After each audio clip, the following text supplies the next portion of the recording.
volevo lavorare da sempre.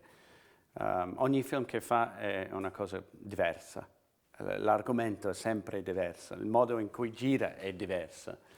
Quindi è un artista che vuole reinventarsi sempre, non per reinventarsi, però per ispirare. In questo caso ho usato un processo molto minimalista, con una piccolissima camera da presa, grande quanto quello. Non era high definition, solo una macchina DV. Senza luce, senza apparato, senza troupe, senza comparsi, senza un reparto di trucco, un reparto di costumisti, un reparto di scenografo. Il reparto di scenografo era un uomo. Il reparto di trucco è una donna che è stata vietata dal set dopo l'inizio del giorno. Costuma una povera ragazza che ha dovuto comprare tutto, portare tutto. In fondo i vestiti erano o nostri o quelli che abbiamo comprato noi per usare nel film. Anche i mobili, le cose, la roba nell'appartamento. All'inizio del periodo di prove, invece di fare prove, nel senso che non abbiamo fatto pratica delle scene, ci hanno dato un po' di soldi per comprare cibo, per comprare roba per la cucina, per le camere di letto, i cuscini, tende, posate, in giro in Genova, io e le ragazze. E quindi tutto quello che avevamo avuto intorno avevamo scelto noi. Quindi è reso molto personale, molto intimo l'ambiente in cui abbiamo lavorato. Infatti abbiamo creato un documentario finto, in senso, una famiglia che abbiamo scoperto noi, basato sulla sceneggiatura scritta da lui, però sempre con la libertà di partire dal dialogo, per inventare il nostro dialogo. E quindi è una strana vita, un paradosso fra una vita finta e una vita che sembrava molto reale.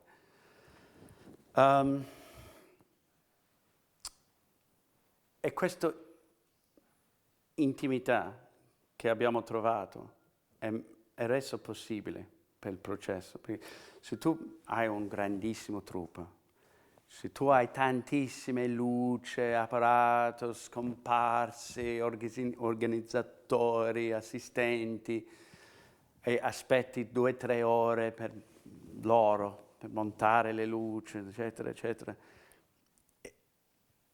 è molto difficile trovare una spontaneità.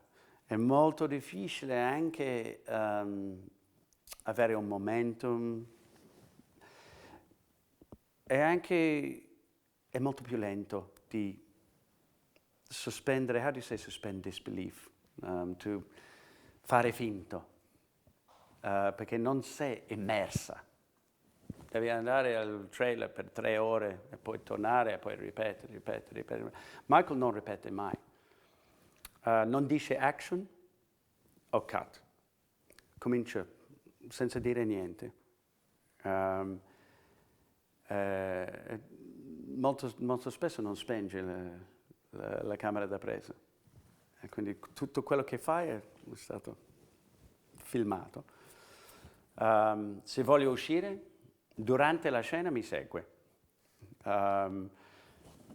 Infatti ho visto un paio di persone che hanno fatto un tuffo in un cestino perché avevano visto la camera da presa che sta avvicinando. Oddio, mi devo nascondere. Poi per strada, tutti quelli che vedono sono persone per strada. Nessun comparso. Sulla spiaggia, sull'autobus, sul treno. E quindi sembrava una strana universo parallelo, vero. Forse la cosa più strana di tutto è nello stesso periodo stavo girando Mamma Mia. E quindi sono tornato in Inghilterra per mettere questo vestito di ABBA, kitsch, cantare, ballare in un film costosissimo in cui devi aspettare 3 ore per tutto questo che ho detto, tutta la roba, essere pronto solo per una scena di, non so, una persona che deve attraversare un cortile. Un giorno per prontare solo per quello. Quindi è una cosa un po' confondente attraversare fra uno e l'altro. Michael, a lui piace lavorare in modo molto più naturale possibile, quindi anche 24-hour party people che gira nel questo nightclub, discoteca, azienda. Al solito, quando giri un film, una scena così, non c'è musica, è silente. Portiamo tutta una cosa, in inglese si chiama earwig, un tipo di piccolo speaker, in cui tutti sentono la musica qua. E così rende più facile registrare il dialogo, eccetera. Michael non vuole lavorare così. La musica è alta e vera. Il microfono trova quello che può. Anche altre cose in giro, diciamo la birra, non è birra finta, è un'altra roba, non so. Però, no, ma anche in Genova, quando abbiamo bevuto, c'è una scena in cui stavo bevendo un bicchiere di vino. La prima volta è stato un bicchiere di vino, la seconda volta che volevo rifare lo stesso momento da là, sono stati già 2 bicchieri di vino, eccetera, eccetera. E anche non ripete, non ha niente interesse nel continuità, si dice. E quindi si vorrebbe cambiare il camicia. Va bene, lui non o usa questo o questo. Non vuole costruire una scena in modo, diciamo, normale. E quindi siamo sempre liberi. Però vino finto a lui non piace.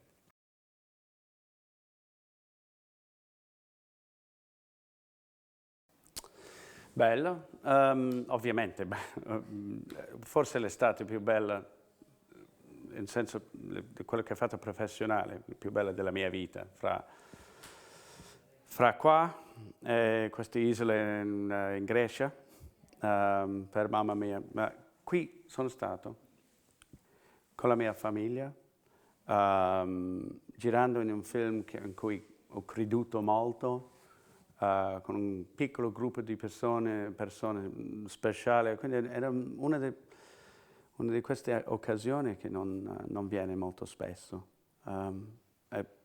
Rimango molto, si dice, attaccato a questo posto. È bello tornare adesso.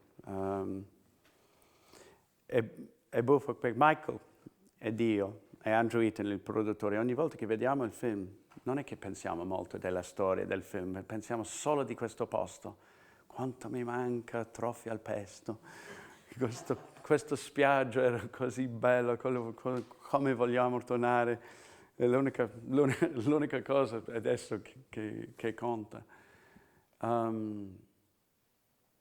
E Michael ha un talento particolare per catturare posto. Se tu vedi Mighty Heart, ti butta subito nel centro di Karachi, in un modo molto intenso. Manchester in Inghilterra negli anni '80 o Soho di oggi, ha un vero senso di posto. E qui si sente le sale del mare in questo film. Il buio, anche il puzzo dei vicoli o il caldo delle piazze è rappresentato in molto tangibile.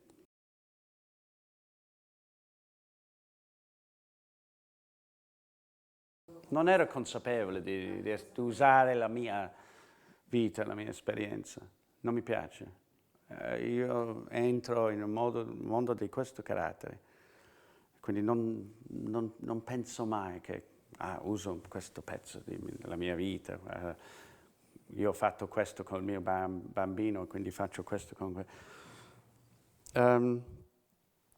Questa è la sua storia, la sua esperienza. Però è inevitabile che ogni persona creativa usa se stesso. Michael ha 3 figlie. Angel, il nostro produttore, ha 2 figlie. Io in tutto 5 bambini. E quindi ogni storia che fai, che racconti, in un certo senso è la tua. Ma in altri sensi non lo è. Io non mi comporto come Joe. Non sono come lui. Siamo molto diversi, ma io sono lui o lui sono io in questa situazione.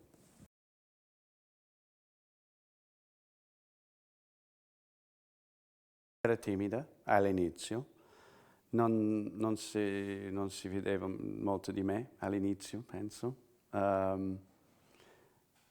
Infatti, quando siamo stati presentati da Michael, lei era molto appiccicosa a Willa, la figlia più grande. Però dopo un po' si è rilassato, mi ha preso molto in giro, infatti mi ha tormentata. È inevitabile che dopo una storia così, o anche dall'inizio, ci sentiamo vicini. Era strano, anche difficile, perché suo padre era presente, o madre, sul set. Ha sentito queste urle e volevano andare loro. È complicato. E anche questo film, secondo me, parla della difficoltà di intimità in una famiglia. Non è solo una questione di repressione di emozioni, ma l'impossibilità di aiutarci in tutti i sensi. Tutti soffrono di questa tragedia, che hanno perso la mamma. Ma tutti soffrono nel loro modo e vogliono aiutarci, ma non è possibile. Puoi fare tutti gli abbracci che puoi, che vuoi. Ma cosa puoi fare per togliere il dolore del tuo bambino? Non si può. E per me questo film è molto eloquente di questa, si dice eloquente. È frustrante per alcune persone perché non c'è un narrativo convenzionale, ma è un narrativo che imita la vita. Non c'è necessariamente un momento perfetto fra padre e figlia, in cui il padre si esprime tutto, la figlia esprime tutto. O non è necessariamente una storia di, non so, una riserva, un'inibizione. È fra di tutte e due. C'è un momento in cui quasi, forse, raggiunge di comunicare, ma il momento scappa. O forse parla di un momento che sembra distante, ma c'è una tenerezza. Michael sempre resiste conclusioni. La sua sensibilità è sospettosa di conclusioni. Anch'io. Mi ricordo quando questo film è stato visto in San Sebastian, nel festival in cui Michael ha vinto il premio di miglior regista. Durante il junket, il giorno di stampa, ogni giornalista è arrivato con un'impressione diversa e stavano facendo lotte nel corridoio, polemiche rispetto al film. Uno che ha detto che è un capolavoro, è proprio uno dei film più grandi che mai... Poi un altro che dice, io non ho capito, perché finisce così? Perché lui non fa quello e lei non fa... Perché lui non piange? Perché lei non parla mai di quello che è successo? Altre persone che hanno trovato tutto questo una forma di poesia. E quindi non è un film facile per tutti in questo senso, è un'esperienza personale, funziona o no. Per me, fino adesso, direi il mio film preferito che ho mai fatto.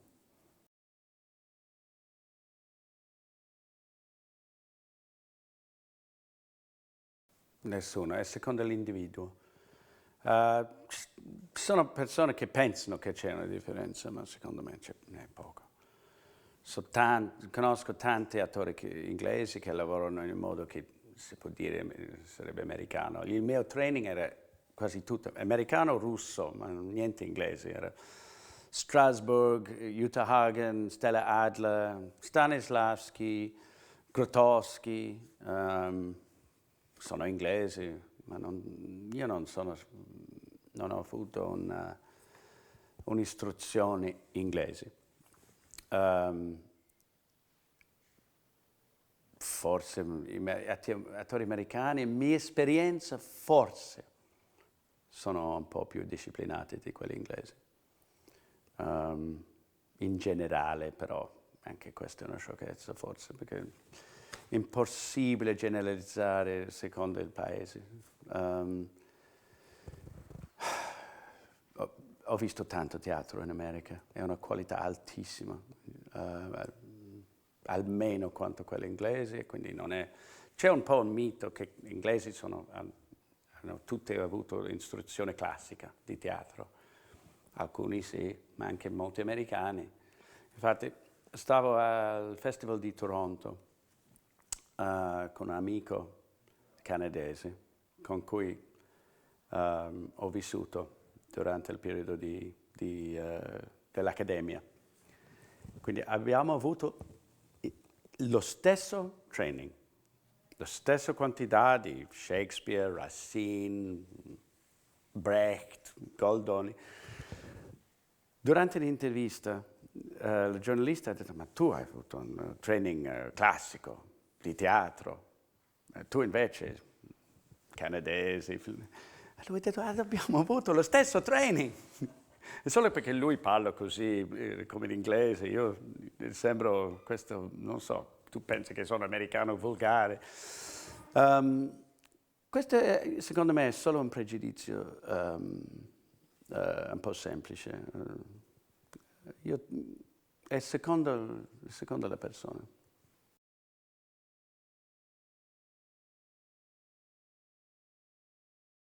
Il problema è che non voglio scegliere, non ne voglio scegliere uno in tutta la vita, perché ci sono film importanti perché mi hanno fatto ridere, film importanti magari hanno cambiato un po' la vita. No, non voglio scegliere qualcosa. Ovviamente i film di Michael Winterbottom sono stati sempre importanti per me, come ho detto, e per quello ho scelto di fare questo.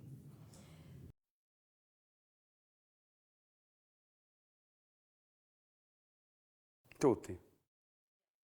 No, ma tutti. È sempre così. Già quando ho fatto una scena voglio sempre rifarlo. Quindi, non so, forse tutti gli attori sono così.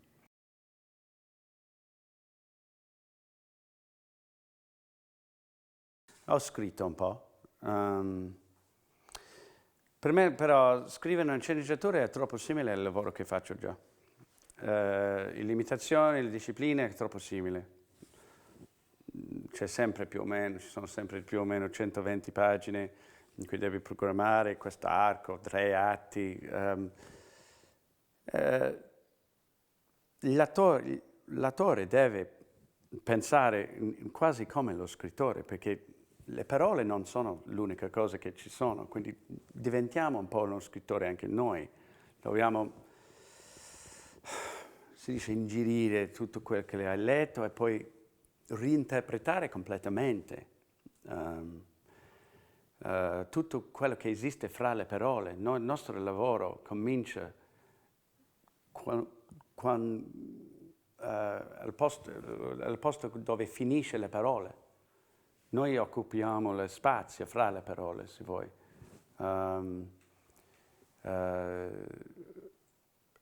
Le parole stimolano la fantasia, però non è tutto. Quindi tutti i gesti, tutti i suggerimenti, le voci, le espressioni, tutti i dettagli che esistono nel rapporto fra le persone, questo è il nostro lavoro. Quindi non è scritto nel senso di parole sulla pagina, ma è creato in questo spazio. Tornare dall'inizio del processo, scrivere le parole non sembra naturale. A me sarebbe più bello scrivere prose, libri del film, una cosa lontana. Forse farò una cosa tipo questo. La regia è difficile anche perché quando sei attore tu stai facendo proprio la cosa letteralmente. La regia dice quello che vuole che fanno altri. È sempre un po' difficile prendere questo passo di distanza. Sì, penso che ogni film che ho visto, diretto da un attore, è un bel film. Forse perché l'esperienza è perfetto, il mestiere dell'attore è perfetto come studente. Possiamo studiare il lavoro degli altri registi, dei registi. Sidney Pollack ha detto che ha preso ruoli come attori nei film per fare la spia sugli altri registi, perché altrimenti non vede mai quello che fanno gli altri. Ma se tu pensi, il film di Clint Eastwood, Robert Redford, Sean Penn, Sergio Castellitto, Gary Oldman, e Tim Robbins, è abbastanza difficile pensare di un film brutto diretto da un attore. Non dico questo per difendere il mio mistero, è solo che è una cosa interessante, che forse è un training abbastanza utile. Però è tanto lavoro. Io sono finito dopo 2 mesi. Basta. Divento un po' fickle, si dice, un po' promiscuous, si dice in inglese. Ho finito con questo, sono già pronto per un'altra esperienza in cui mi butto e poi esco, sono pronto per un altro. Per fare regia in modo serio devi impegnarsi per anche molti anni, in molti casi. E quindi se troverò una storia che mi impegna così, lo farei, ma non lo voglio fare solo per cambiare il mestiere.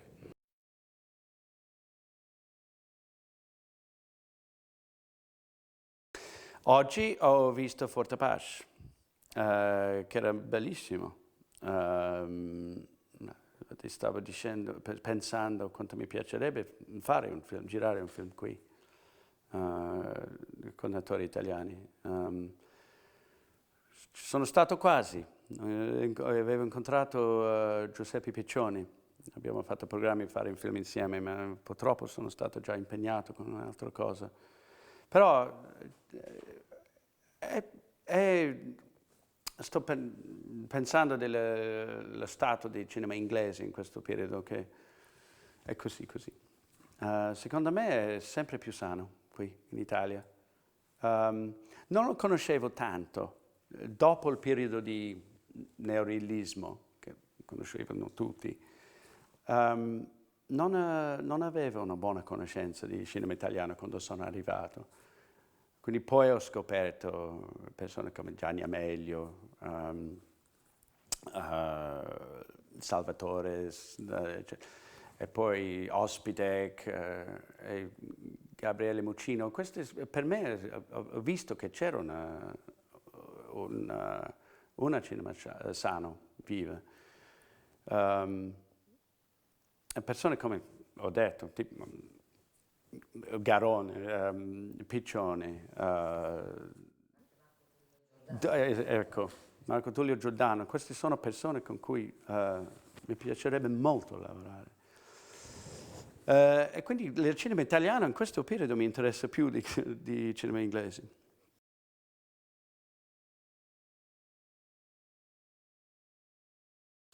Da piccolo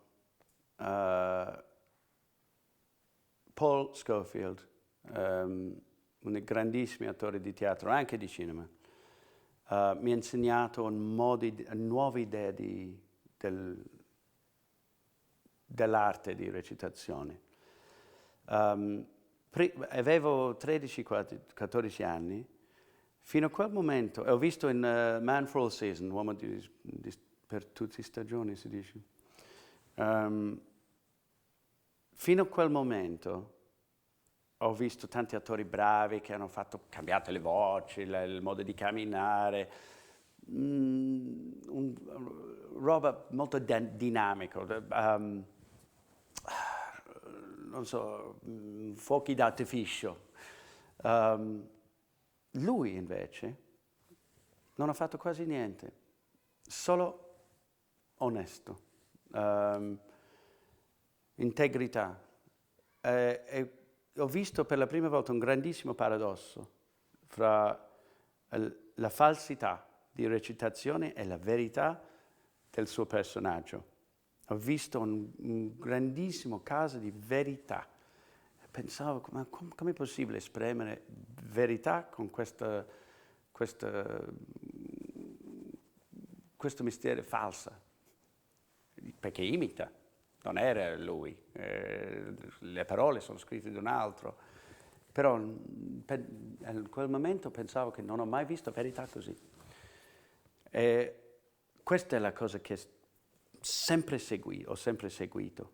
Ho visto in altri attori, Spencer Tracy è un altro che ha questa qualità, Robert Duvall ha questa qualità, anche Sean Penn ce l'ha. Sto parlando sempre di uomini perché come uomo seguo o ruba, ma e quindi ho preso ispirazione. Io sono come non so, uno di quegli uccelli che ruba dai nidi di altri uccelli. Piccole cose, piccole ispirazioni, sempre. Trovo quello che posso, la roba. Anche, non so, nei film di Bergman. Quasi tutti i film di Bergman si trova un livello di recitazioni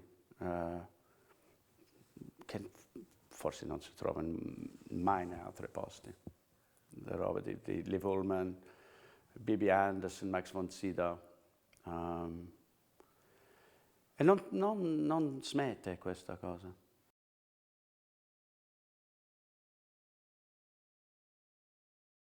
Per me storie sono fra le cose più importanti umane. Esistono per persone ricche e le persone affamate. Ci sono sempre storie. E sono sempre stato ossessionato con storie, da piccolissimo. Racconti dei libri, forse è un'ossessione più grande per me. Di cinema. Prima è la letteratura.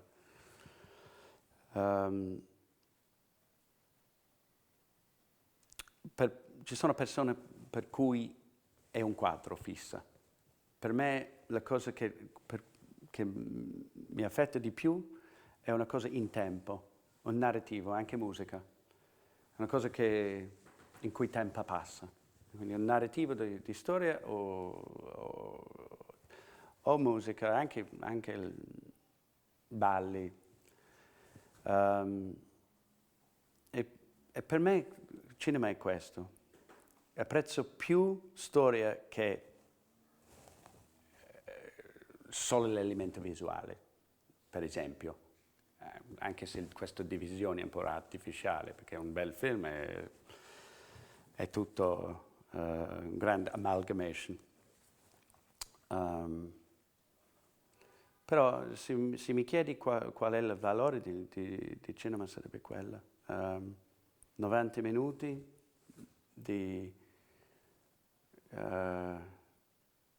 vita di un altro, di conflitti, di questioni, di non so, impressioni, non so, i desideri di una persona in un'altra vita.